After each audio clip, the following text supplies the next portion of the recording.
start again. It's a rich thing.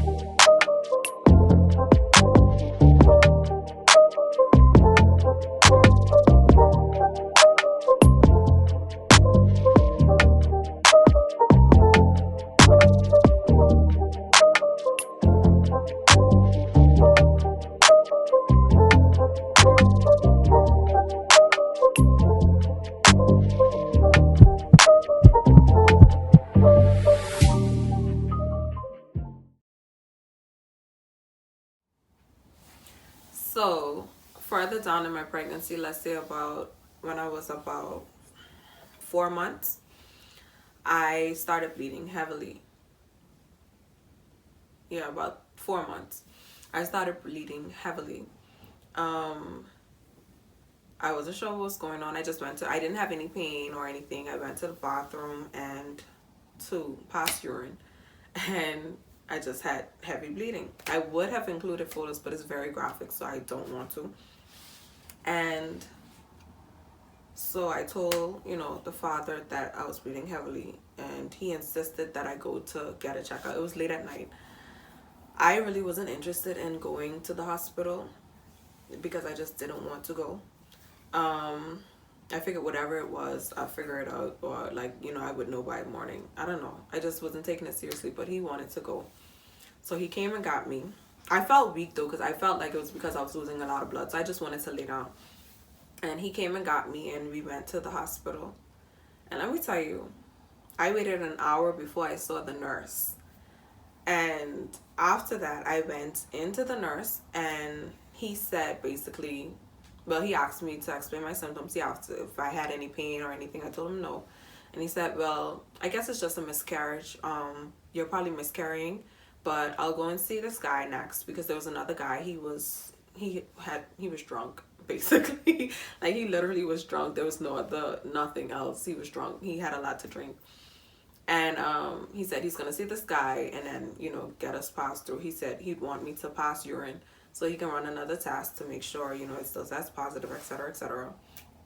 And then I'll see the doctor. So I'm waiting and waiting, another long wait. And it was literally only me and this guy at the hospital. And, well, patience-wise, of course, the father was still there with me.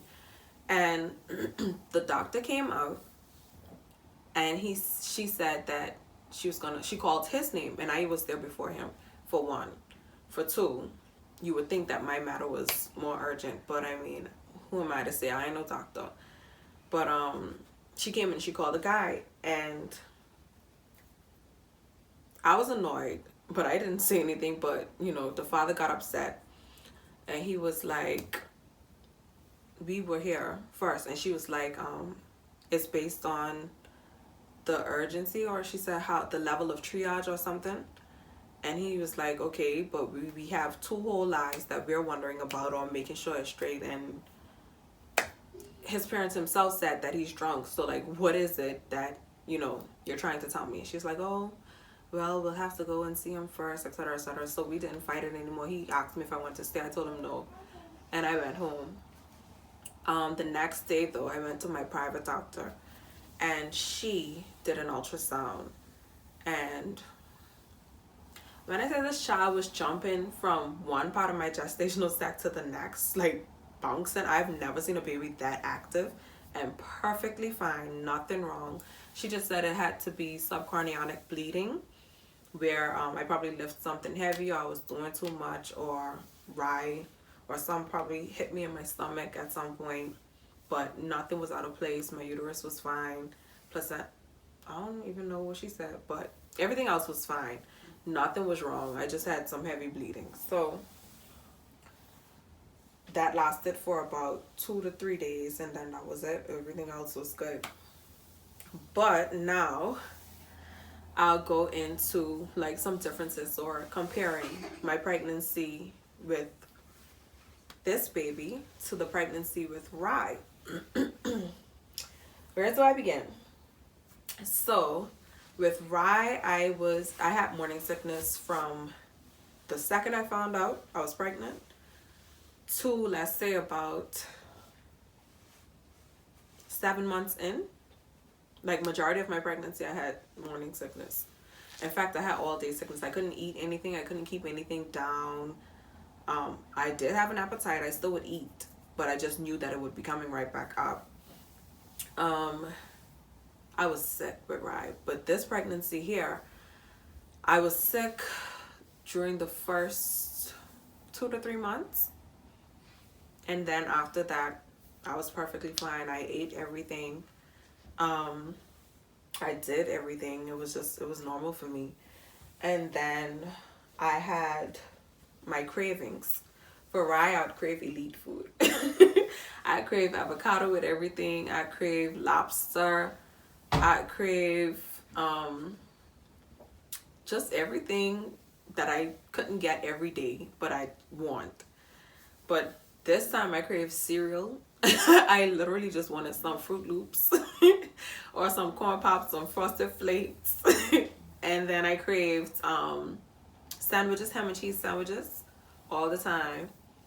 I crave basic food, like non-fussy foods, food that I could eat every day without complaining.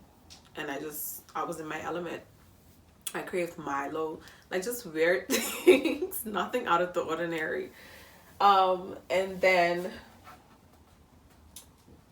also I had, for this pregnancy, I had SPD or PGP, I'll say PGP, pelvic girdle pain. So it didn't start until like 4 months in, but it wasn't as bad because I only recognized or realized that I had it when I was dancing with my sister and my younger sister, and for her birthday, and I was very, like, my back would kill me. I had to go and lay down and leave her and her friends out front while I rest my back, but I couldn't understand it because I was wondering like what was going on.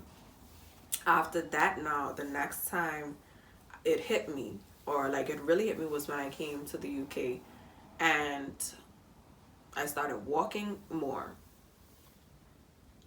When I tell y'all, this does not play. I cannot get out of bed some mornings because I lay on one side for too long during the night. I can't walk to the bathroom sometimes. If I walk through town for a bit, my brother literally almost have to lift me up the stairs to get to my apartment. I can't do any more, like, exercise as much. Sitting down here for too long, my back will hurt me. So it's like my back, my hips, my inner thighs, and that's where I feel pain mostly. Every day in and day out, and I hate it. But basically, when I looked it up, I'll put the definition in the description, but when I looked it up, it said that it's basically your pelvic bones getting relaxed and ready to give birth. So as you walk and do these different exercises, the bones rub and it causes discomfort. But this isn't this is pain. It's painful. Like, it's very painful. And then after, at about 8 months, I started experiencing sciatica. So that's like, imagine going to the gym all day working on your butt and your muscles are so sore and sharp and painful. But at least when you go to the gym and you're working on your butt, you expect some growth. I have been laying down, resting, with no growth in my butt area, but pain in my butt muscles. And that is so annoying because I could do with the growth. But I mean, it is what it is. And then lastly, my emotional state. I feel like during Rye's pregnancy, I was blank. I of course I was happy about the pregnancy, but not talking about the pregnancy, like just me and my emotional state.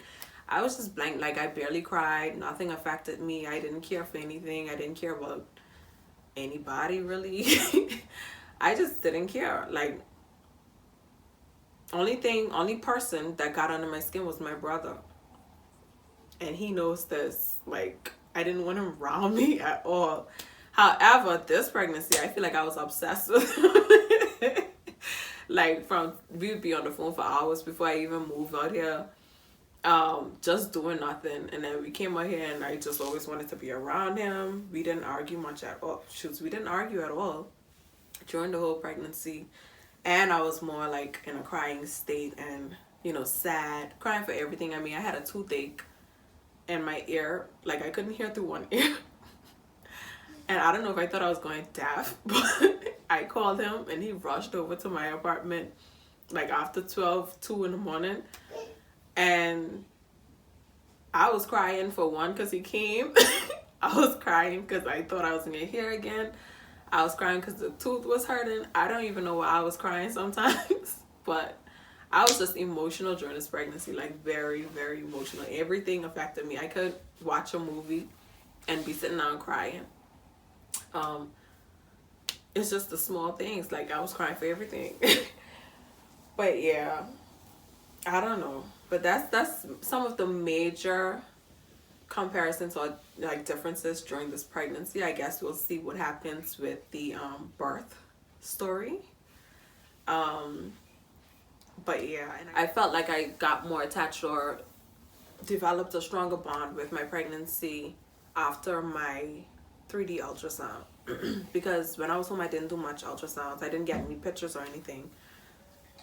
I don't know why. I never asked for it. But when I did it out here, when I came out here and I did the 3D ultrasound, I'll put pictures at the end of the video. I softened up like completely. The crying stopped. Well, not completely stopped, but slowed down. Of course, it only stopped because, well, it only slowed down because, of course, I'm still, you know, wondering how the hell am I going to do this without my mom. But, I mean, I got comfort, you know, and I was okay after seeing the baby and seeing, you know, the baby's face and everything. Yeah, and I saved this part for last. So my little circle, let me tell you, when I say I have a group of friends that I appreciate so much, they don't let me need or want for anything, and if they see me feeling down, they just step up right away. But my little circle planned the gender reveal for me. Y'all, when I tell y'all it killed me to not check that piece of paper, I wanted to know. I don't have patience when it comes to things like that. When I was pregnant with Rye, I could not wait to check to see what the baby was. I didn't even ask her to write it on paper. I just told her to let me know what it is. But yeah, they did it. I kept saying ultrasound, gender reveal for me, and I'll link the video at the end of this video. So, with that being said, I hope you guys enjoyed this video, this story time. Welcome to my TED Talk. Give it a thumbs up, but subscribe. And yeah, let me know personally if you know we're at that where you could message me and reach out to me. Let me know, you know, if you've experienced the same things or how you dealt with it, or, you know, what you're going through at the moment. And I'll always be open to talk. Bye. 3, 2, 1. Psych. This a boy and a girl. I just said It's pink? that pink and blue. No, it's not. Here we go. Alright, it's a joke. Alright, that's it. Y'all ready? Oh, sounds like cotton candy. I 2, really want cotton candy. 3. It's a boy.